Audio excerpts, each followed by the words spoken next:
Student, please subscribe my channel and push bell icon. By this, give respect to your Jai sir.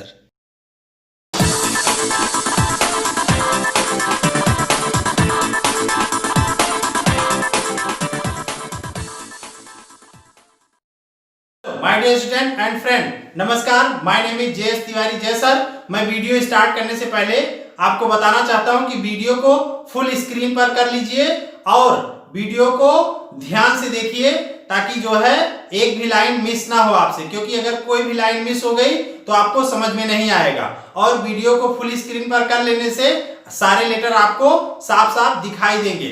और मैं आपसे निवेदन करना चाहता हूं कि जो चैनल पर नए हैं वो चैनल को सब्सक्राइब कर दें, लाइक और शेयर कर दीजिए, अच्छे कमेंट कर दीजिए। और जो चैनल को पहले से सब्सक्राइब किए हुए हैं वो लाइक, शेयर और अच्छे कमेंट कर दीजिए।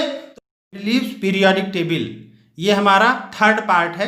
इसके पहले हमने 2 पार्ट पढ़ा दिया है Genesis of periodic classification topic का। ये टॉपिक काफ़ी बड़ा था इसलिए हमने इसे 3 पार्ट में पढ़ाया है। इसके पहले के 2 पार्ट हमारे चैनल पर जा करके वहाँ से पढ़ सकते हैं।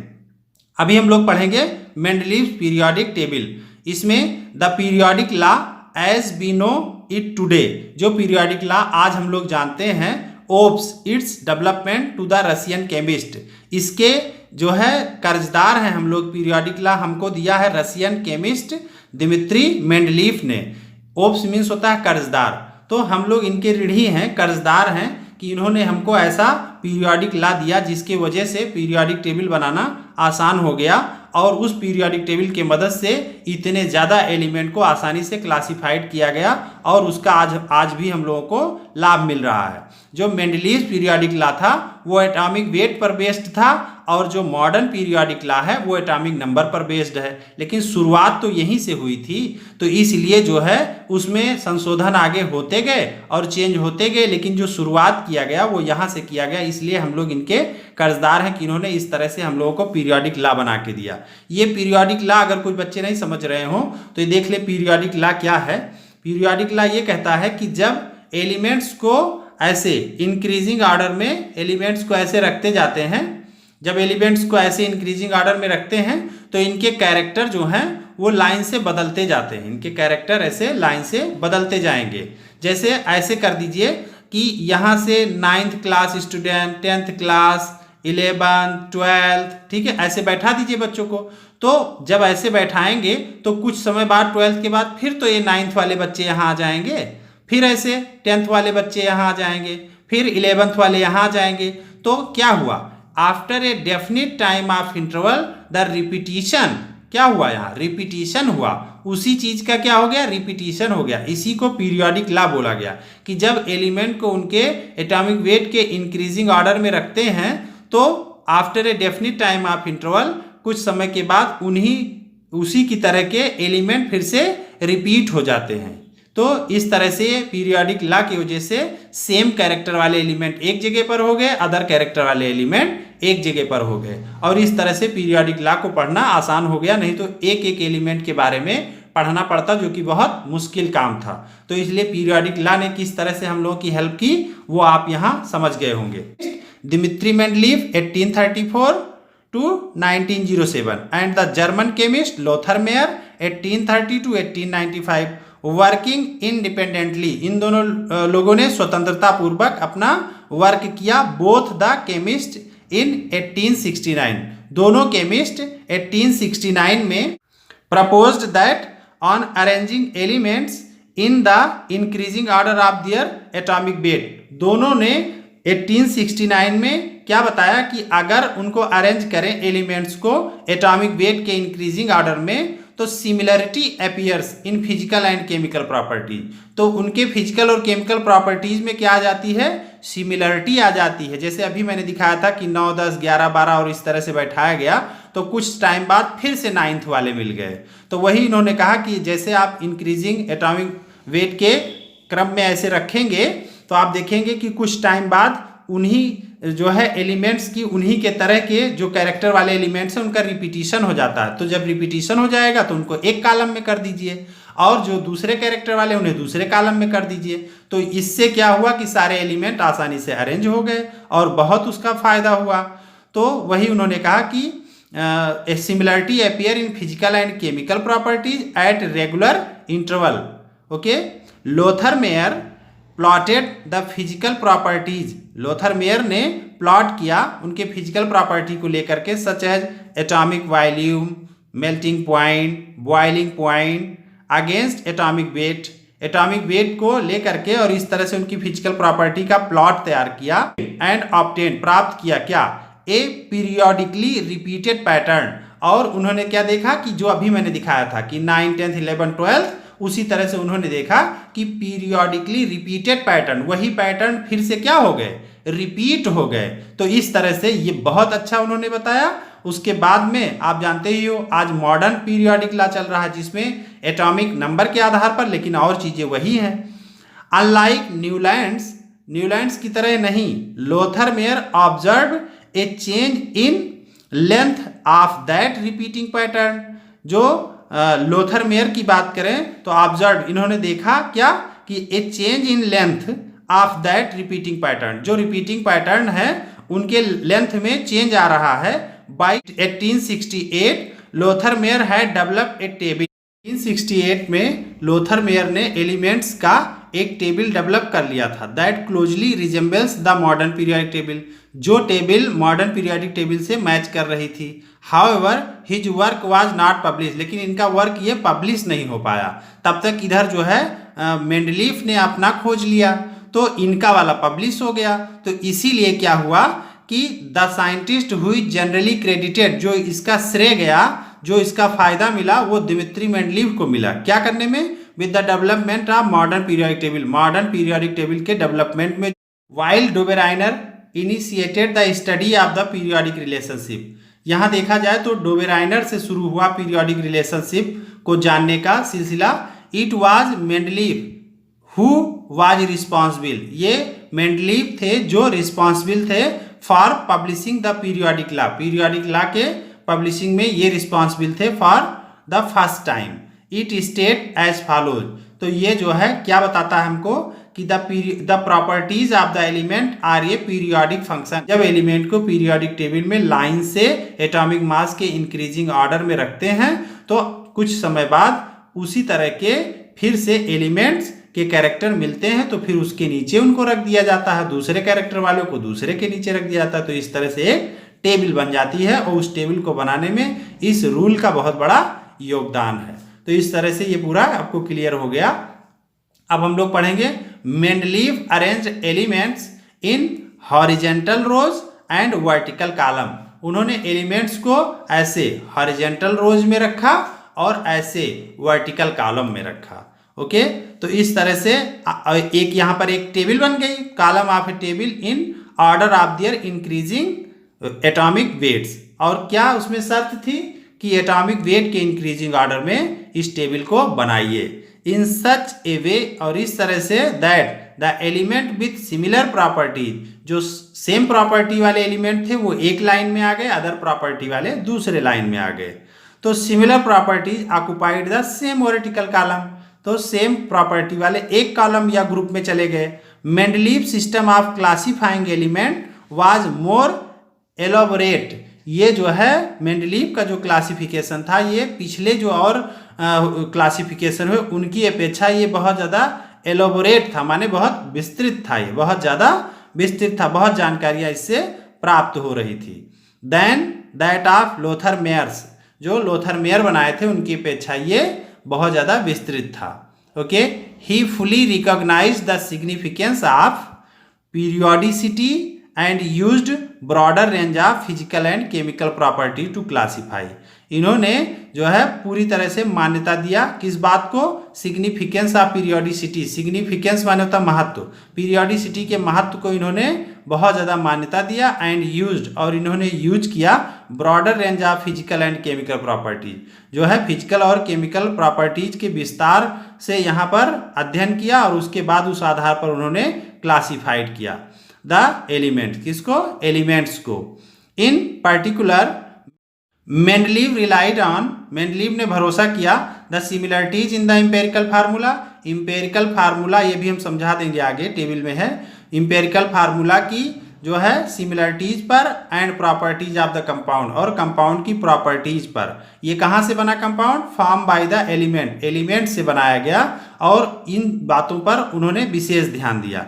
ही रियलाइज दैट, उन्होंने महसूस किया क्या कि some of the element did not fit, कुछ एलिमेंट फिट नहीं हो रहे थे इन विथ हिज स्कीम, उनके स्कीम के हिसाब से आप क्लासिफिकेशन, जो क्लासिफिकेशन कर रहे थे एटॉमिक मास के इंक्रीजिंग ऑर्डर में, उस हिसाब से फिट नहीं हो रहे थे। कैसे कि जो है कम एटॉमिक मास वाले बाद में आ जा रहे थे, तो इस वजह से प्रॉब्लम हो रही थी। तो if the order of atomic weight was strictly followed, अगर एटॉमिक वेट का ऑर्डर फॉलो करते थे तो कैरेक्टर बदल जाता था, और जब कैरेक्टर को देखते थे तो एटॉमिक वेट बदल जाता था। तो इस तरह से प्रॉब्लम हो रही थी। इस बात को ऐसे क्लियर करिए कि ये देखिए, मैं आपको एग्जाम्पल से समझाता हूं।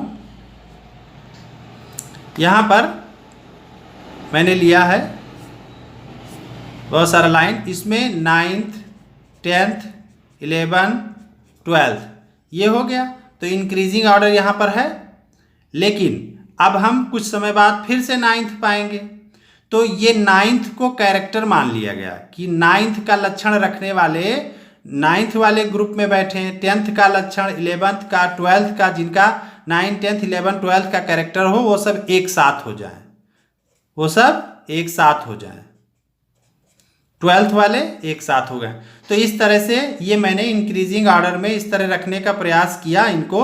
लेकिन प्रॉब्लम ये हो रही है कि ये जो इनके वेट की बात करें तो इस तरह से सेट नहीं हो रहा है। क्यों? क्योंकि 9th वाले में पता चल रहा है कि बच्चा हैवी है, बड़ा है, बॉडी बिल्डर है, तो उसका वजन क्या हो गया, यहाँ ज़्यादा आ गया। एटॉमिक वेट जो बात आ रही है कि कैसे ज़्यादा वाले यहाँ पर पहले आ गए, तो उसी तरह से समझिए कि कोई बच्चा बॉडी बिल्डर है तो वो क्या हो गया कि 9th में ही पढ़ रहा है, तो पता चला कि बॉडी बिल्डर माने ज़्यादा एटॉमिक मास वाला होते हुए भी वो 9th में है। और कोई बच्चा कमज़ोर है, ठीक है, वो कम वेट है उसका, वो यहाँ पर 10th में आ गया। तो देखिए यहाँ ज़्यादा वाला मास वाला पहले आ गया और कम वेट वाला यहाँ बाद में आ गया। क्यों? क्योंकि हमें तो कैरेक्टर देखना है कि 9th कैरेक्टर वाले एक साथ आ जाएं। तो जब 9th का कैरेक्टर लिए, 10th का कैरेक्टर लिए, 11th का कैरेक्टर लिए, तो जब कैरेक्टर सेम कर दिए तो एटॉमिक मास डिस्टर्ब कर रहा। एटॉमिक मास कैसे डिस्टर्ब कर रहा है? आपने अभी देखा कि ज़्यादा एटॉमिक मास वाले भी 9th में पढ़ सकते हैं और कम एटॉमिक मास वाले भी 9th में पढ़ सकते हैं। और यहाँ पता चला कि उनका कम जो है मास है और फिर भी वो 10th में है, माने दुबले पतले छोटे से हैं तो भी वो 10th में पढ़ रहे हैं। तो इस तरह से देखिए मेरा मास डिस्टर्ब हो गया, मास का इंक्रीजिंग ऑर्डर नहीं रह गया। ठीक है, तो जब कैरेक्टर सेट करते हैं तो मास डिस्टर्ब होता है, जब मास सेट करते हैं तो कैरेक्टर डिस्टर्ब हो जाएगा। मास कैसे सेट करेंगे कि लाइन से खड़े हो जाइए, पहले 10 किलो के वजन वाले बच्चे खड़े हो जाएं, फिर 15 किलो के वजन वाले बच्चे खड़े हो जाएं, फिर 20 किलो के वजन वाले खड़े हो जाएं, फिर 30 किलो के वजन वाले खड़े हो जाएं। अगर इस तरह से हमने बच्चों को खड़ा कर दिया तो पता चला कि एटॉमिक मास का तो ये इंक्रीजिंग ऑर्डर मिल गया, लेकिन तब क्लास का नहीं मिल पाएगा। ठीक है, पता चला कि ये 20 किलो के हैं लेकिन इनको होना चाहिए था 9th में और पहुंच रहा है ये 11th में। तो जब हम एटॉमिक मास का इंक्रीजिंग ऑर्डर रख लेते हैं तो इनका क्या हो जाता है, ये क्लास डिस्टर्ब हो जाता है, और जब क्लास के सीक्वेंस में रख लेते हैं तो मास डिस्टर्ब हो जाता है। तो इस तरह से ये प्रॉब्लम आगे आने लगी। तो ऐसी प्रॉब्लम को देखते हुए ही ignored the order of atomic weight, उन्होंने एटॉमिक वेट के ऑर्डर को ही इग्नोर कर दिया। Thinking that the atomic measurements might be incorrect, और इस तरह से उन्होंने सोचा कि ये मेजरमेंट जो इस तरह से कर रहे हैं तो गलत है। And placed the element with similar properties together, तो उन्होंने एटॉमिक वेट को बिल्कुल माना ही नहीं, इग्नोर कर दिया, हटा दिया। अब उन्होंने एक चीज़ लिया, क्या कि कैरेक्टर सेम होना चाहिए।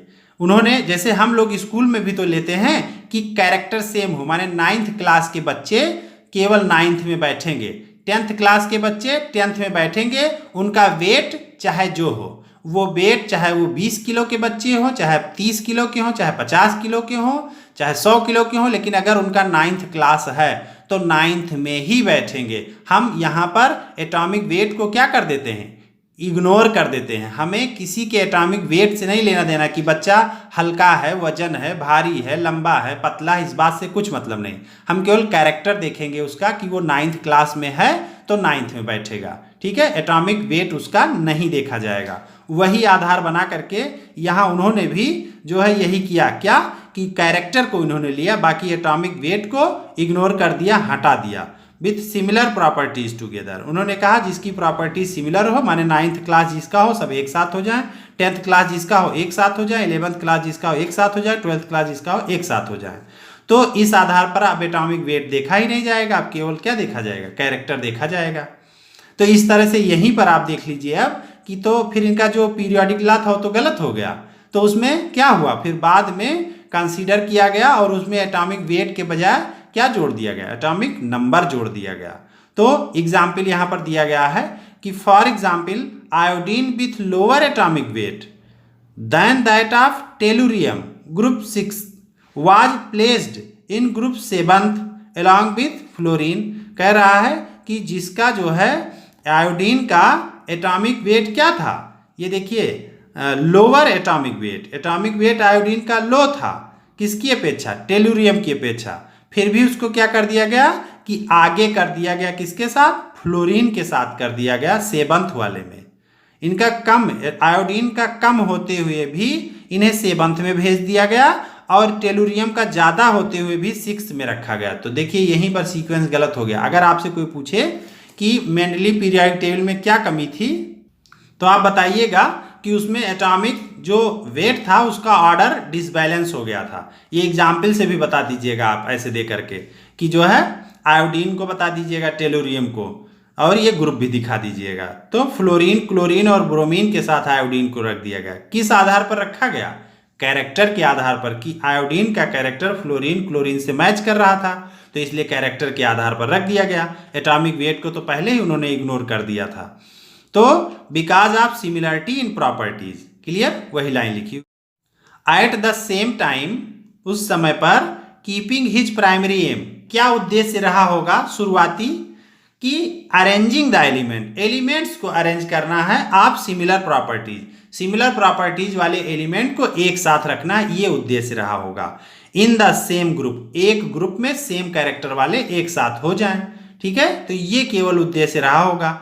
ही प्रपोज्ड, तो उन्होंने प्रपोज किया क्या, that some of the element were still undiscovered, तो उस टाइम कुछ एलिमेंट जो डिस्कवर नहीं थे, and therefore left several gap, तो उसके लिए उन्होंने क्या किया कि कुछ गैप छोड़ दिया टेबल में, कि इसी जगह पर वो एलिमेंट जब खोजे जाएंगे तो आ जाएंगे। तो उन्होंने उसका कैरेक्टर पहले ही निर्धारित कर दिया कि अगर कोई एलिमेंट इस गैप में आएगा तो उसका ऐसा कैरेक्टर होगा।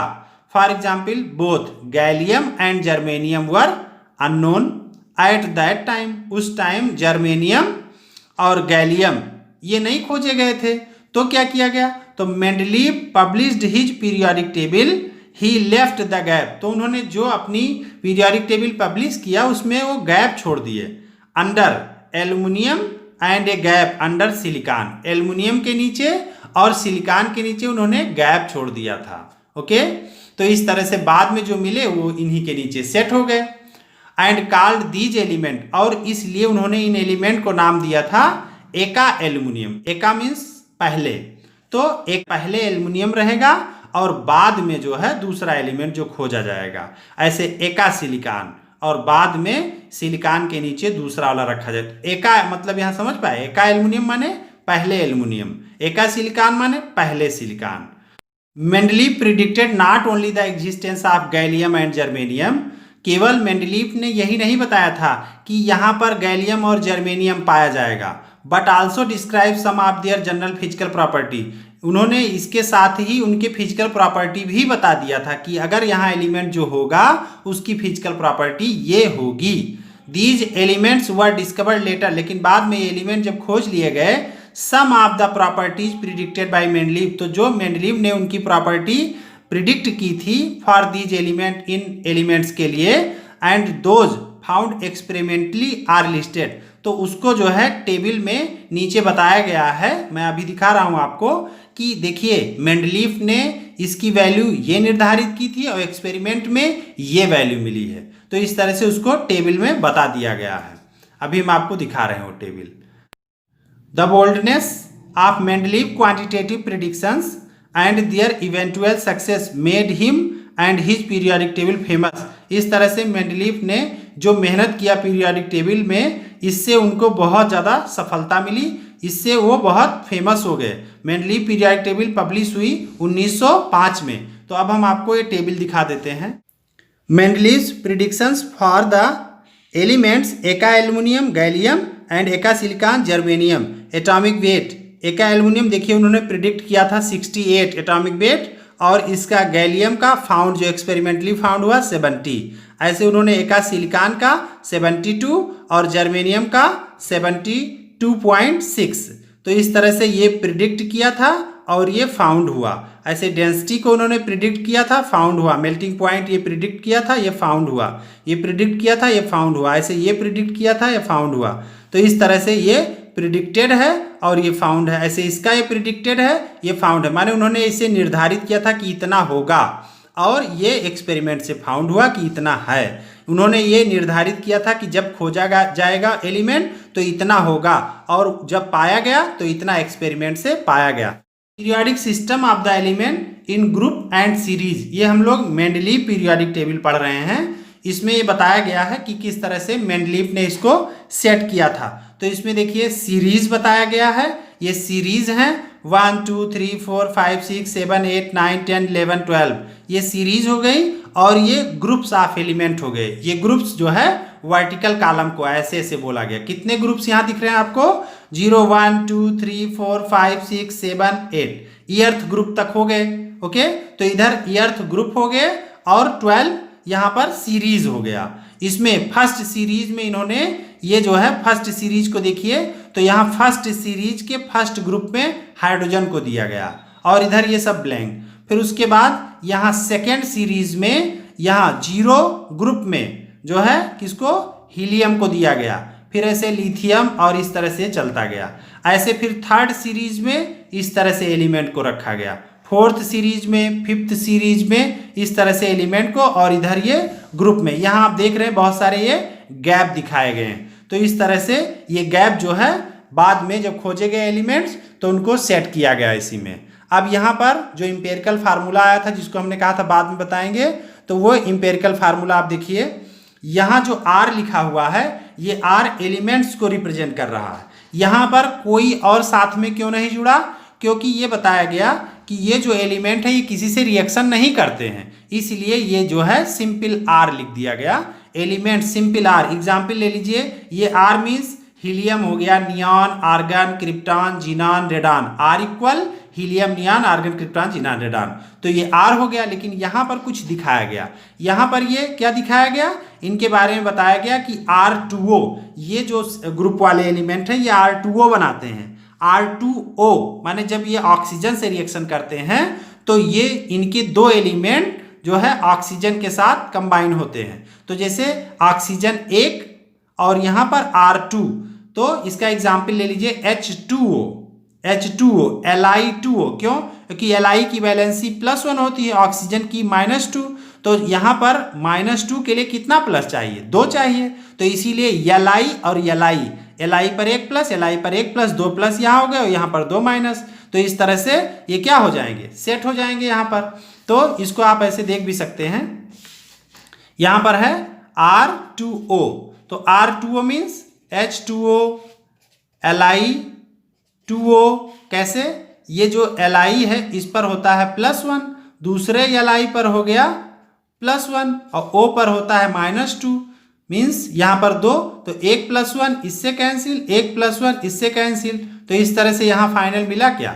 Li2O। ये हो गया और इस पर कोई चार्ज नहीं है Li2O पर। तो ये बन गया R2O। इस तरह से बन गया R2O। तो ये R2O हो गया। यहाँ वाले दोनों पर सेम चार्ज आ रहा। O पर जो है -2 और यहाँ पर बेरिलियम पर +2। ऐसे कैल्शियम पर जो है +2, O पर -2। तो प्लस माइनस क्या हो जाएंगे? कैंसिल हो जाएंगे। इसलिए यहाँ क्या आएगा? RO। यहाँ पर RO क्यों आ रहा है? क्योंकि Mg ओ, CaO, यहाँ पर +2, यहाँ -2, यहाँ +2, यहाँ -2 कैंसिल हो जाएगा, तो केवल RO बचेगा। इस तरह से MgO CaO ऐसे बचेगा। तो यहाँ पर इस तरह हो गया। ऐसे यहाँ पर R2O3, ये लोग कैसे कंबाइन होते हैं, R2O3, जैसे Al2O3, तो ये Al2O3 हो जाएगा। और यहाँ कार्बन की बात करें, कार्बन वाले लाइन में, तो ये RO2 बनाते हैं, जैसे CO2, RO2 में CO2 बन गया, SiO2 बन जाएगा। तो ये वाले जो है सारे एलिमेंट को R से लिखा गया और ये ऑक्सीजन के साथ RO2 के रूप में कंबाइन होते हैं।